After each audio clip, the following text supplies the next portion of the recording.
আজকে পরিবারকে নিয়ে কিছু ভিন্ন করছি। আপনাদের পরিবারদের মতনই আমাদের পরিবারের কিছু গল্প আছে, আর আজকে সেগুলো আপনাদের সাথে শেয়ার করব। সো হ্যালো, আসসালামু আলাইকুম ফ্রেন্ডস, কেমন আছেন আপনার? সময় welcome back to another new blog. আর আজকে হচ্ছে এটা ঈদের দ্বিতীয় ব্লগ আমাদের।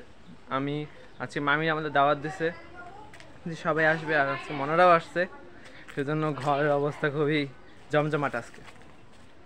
সেজন্য মামি আজকে অনেক কিছু রান্নাও করতেছে। আজকে রোস্ট, পোলাও, গরুর মাংস রান্না হইতেছে। কুরবানি যখন গরুর মাংস থাকবেই। তাহলে চলেন। আর আজকে অনেক কিছু করতে পারি আমরা, কারণ সবাই যখন একসাথে আসি, পুকুরে হয়তো বা নামা পড়তে পারে। তাহলে চলেন, এই ব্লগটা অনেক ইন্টারেস্টিং হবে। তাহলে চলেন শুরু করি এবং একদম শেষ পর্যন্ত থাকবেন। স্টার্ট। এখন হলো দুপুরবেলা, আর দুপুরবেলা যে কোনো মাখানি খেতে অনেক ভালো লাগে। আর মনা এখানে জাম মাখানি বানাইতেছে, কারণ গতকালকে আসার সময় মনা জাম নিয়ে আসছিল। আমরা সবসময় জাম মাখানো পছন্দ করি, ঘরের সবাই জাম মাখানো পছন্দ করে, সেজন্য আমি তাড়াতাড়ি খাইয়ে নিই, নাহলে আমি পরে পাবো না। তোমরা আবার কেউ এখানে ভিডিওটা দেখে মনে করে না যে আমি বাম হাত দিয়ে খাইতেছি। এখানে আমি ডান হাত দিয়ে খাইতেছিলাম, কিন্তু ক্যামেরার ধরা অ্যাঙ্গেলের কারণে এখানে মনে হইতেছে যে আমি বাম হাত দিয়ে খাইতেছি। আমি ডান হাত দিয়েই খাই, আমি বাম হাত দিয়ে খাই না। মামি এখানে মুরগি ভেজে রেখে দিচ্ছে, আর আমি এখানে মুরগিটা একটু তৈলে দেখানোর জন্য চেষ্টা করতেছিলাম, ভিডিওটা একটু অ্যাস্থেটিক হবে সেজন্য। কিন্তু প্রথম ট্রাইতে হয় নাই, দ্বিতীয় ট্রাই করলাম, দেখি পারি নাকি সুন্দর করে, ভিডিওটা বড় হইবে আমার। কিন্তু এটা করতে যেয়ে আমি একবার একটা ভুল করছি, রাখতে যাইয়া আমার কাছ থেকে চিকেনটা পড়ে গেছে। এইতে এবার তোমরা কেউ কিছু মনে করো না, ভুল মানুষের কাছেই হয়।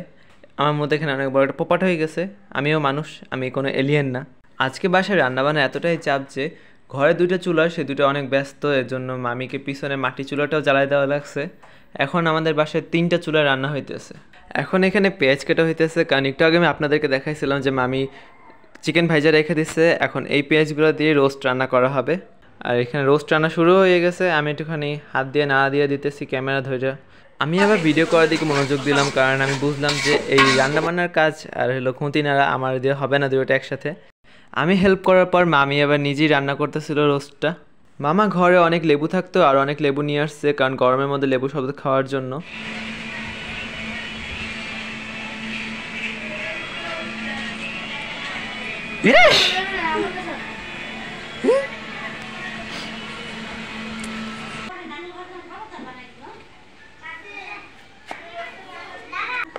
বাইরে এখন প্রচুর পরিমাণ গরম, ঘরেও টেকা যায় না।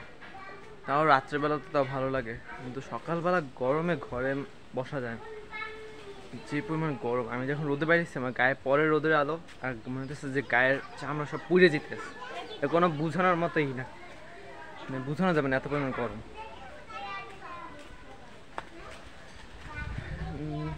আজকে করার নেই, এই গরমের মধ্যে থাকতে হবে, এই গরম সহ্য করেই থাকতে হবে।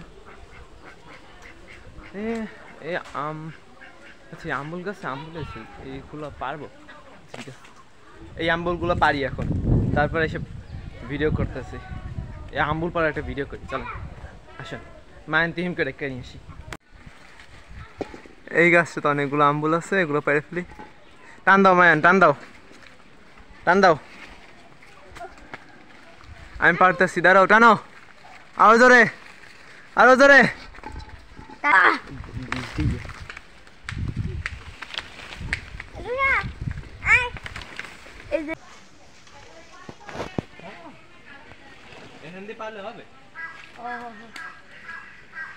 সব একটা কাজ করি, আমি একটা বাটি নিয়ে আসি।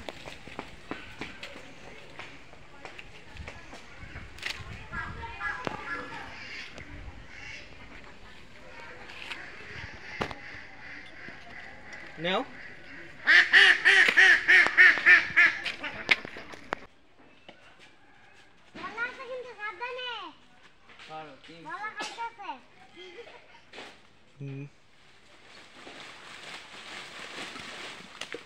তোমরা সবাই মাত্র নিজেরাই দেখছো যে আমি গাছে উঠে তারপর আম্বুল পারলাম।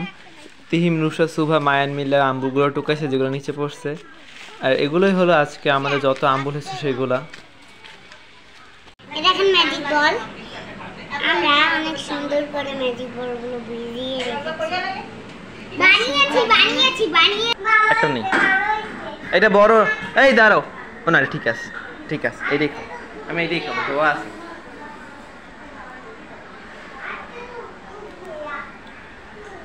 আপনারা অনেক এটাকে আম্বুল বলেন, বয়ে বসে জাম্বুলও বলেন, কে কি বলেন কমেন্ট জানাই প্লিজ। বলে আমি তো আম্বুল বলি গ্যাস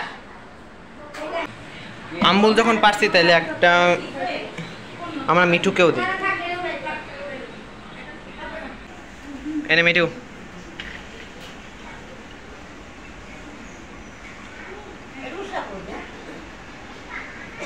মিঠু সব খায় মিঠু এমনকি পুরিও খায় মিঠু পুরি সিঙ্গারা যা দিবেন তাই খাবে ওগুলো খাদক আমাদের ঘরের তাহলে শেষ পর্যন্ত মামির রান্না করা শেষ হয়ে গেল রোস্ট মামি এখন শুধুমাত্র এখানে ফিনিশিং টাচ দিতেছে আর রোস্টের সাথে খাওয়ার জন্য পোলাও রান্না করা হয়ে গেছে আপনারা দেখতেই পেতেছেন আর পোলাওয়ের সাথে আছে গরুর মাংস তো কখনকারই শেষ হয়ে গেল আর গরুর মাংসের রঙটা কিন্তু অনেক সুন্দর এসেছে আপনারা কি বলেন সবাই রান্না বান্না শেষ এখন আমি গোসলে চলে যাব যাও খাবার টাইম হয়ে গেছে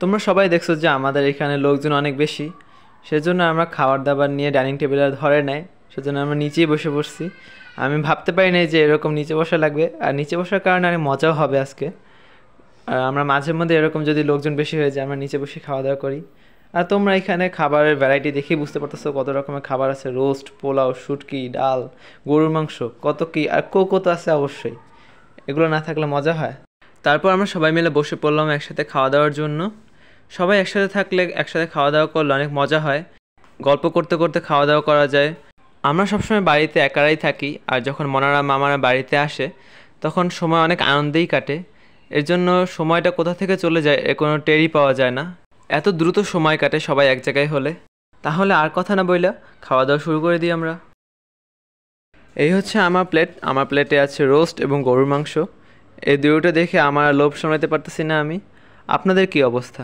আমার অবস্থা তো খুবই খারাপ হয়ে গেছে আর আপনাদের অবস্থা যদি আমার মতনই হয়ে থাকে তাহলে কমেন্ট বক্সে জানিয়ে দিন আমাকে আমি প্রথমে রোস্ট দিয়ে খাইতেছি তারপর আমি গরুর মাংস ট্রাই করব খাবারটা কিন্তু সেই স্বাদের তাহলে আজকে খাওয়া দাওয়ার মধ্যে থেকে বিদায় নিচ্ছি আপনাদের সবার কাছ থেকে আবার নতুন একটা ব্লগে দেখা হবে আশা করি আপনাদের সবার কাছে এই ব্লগটা অনেক মজা লাগছে কারণ আজকে ব্লগটা অনেক ইন্টারেস্টিং ছিল আমার কাছে অনেক ভালো লাগছে কইরা কারণ আজকে আমরা অনেক মজা করলাম খাবারটা আজকে অনেক ভালো হয়েছে তারপর সবাই একসাথে আসছিলাম তাহলে আশা করি ভবিষ্যতে এরকম আরও অনেক ভিডিও আনতে পারবো আর এরকম আরও আপনাদের সাথে শেয়ার করতে পারবো অনেক নতুন নতুন জিনিস তাহলে আমাকে সাবস্ক্রাইব করবেন আমার জন্য দোয়া করবেন এবং আল্লাহ হাফেজ বিদায় এই খাবারগুলো কিন্তু খাওয়ার সাথে সাথে দেখতেও অনেক ইয়ামি লাগতেছে এটা তোমরাও বিশ্বাস করো এটা কিন্তু আমাকে মনে করে না যে আমি খাইতেছি এটা আমার আম্মু খাইতেছে